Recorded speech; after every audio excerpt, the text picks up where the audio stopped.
16 декабря комиссия ЮНЕСКО включила Орнек, крымско-татарский орнамент и знания о нем в репрезентативный список нематериального культурного наследия человечества.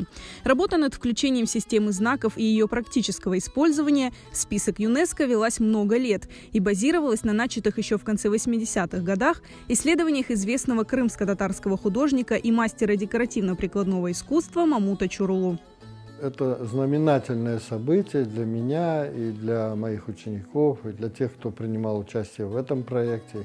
И я думаю, что для всего крымско-татарского народа. Я познакомился с крымско-татарским народным искусством еще в Узбекистане. Там я познакомился с первыми образцами вышивки крымско-татарской. А крымско-татарские килимы я обнаружил в селе Палванташ Андижанской области, где жили женщины из Таракташа, которые ткали килимы. И уже тогда я начал собирать орнаменты, их классифицировать, сортировать. И в результате этого в 1996 году уже было издано пособие для детских садов и школ по орнаменту крымско-татарской вышивки и ткачеству. Орнек – это система символов и их значений, вобравшая в себя элементы культур всех народов, принимавших участие в этногенезе крымских татар. Основную часть элементов Орнека составляют геометрические символы и растения. Значение некоторых из них можно отследить вплоть до эпохи неолита. Отличительной особенностью и одной из главных причин включения Орнека и знания о нем в список ЮНЕСКО является неразрывность традиции этой художественной системы, продолжающей развиваться в течение нескольких столетий. Несмотря на упадок в годы ссылки, прикладное искусство живет в работах современных крымско-татарских художников и мастеров. В каждом селе были профессиональные мастерицы, которые рисовали эти сложнейшие орнаменты и учили других вышивать и ткать. Их называли накаш. Когда произошла депортация, все они исчезли. Важным эпизодом в возрождении вышивки и крымско-татарского орнамента стало знакомство Мамута Чурулу с вышивальщицей Зулихой Бекировой, которая знала считавшуюся утраченной уникальную технологию двусторонней вышивки. Зулиха Бекирова обучила 12 мастериц и рассказала о значении некоторых символов Орнека.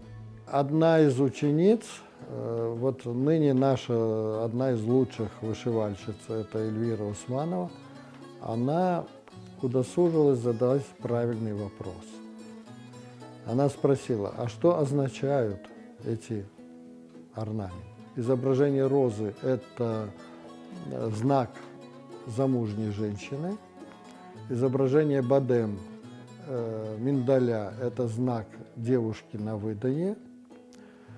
Изображение тополя – это знак мужчины, изображение тюльпана – это знак молодого мужчины, изображение гвоздики – это знак пожилого человека, вышедшего из репродукционного возраста. Вся система обозначает продолжение человеческой жизни.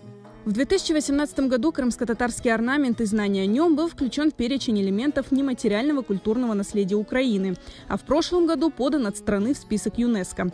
Работу над подачей документа вела председатель общественной организации «Алем» Исма Аджиева. Было рассмотрено 48 заявок в этом году. Комиссия ЮНЕСКО, она, единодушным голосованием, без единого вопроса дополнительного приняла наш проект. Он был безукоризненно сделан и выполнен, отвечал всем требованиям ЮНЕСКО. Сама эта система и работы наших мастеров, они сейчас висят на сайте ЮНЕСКО.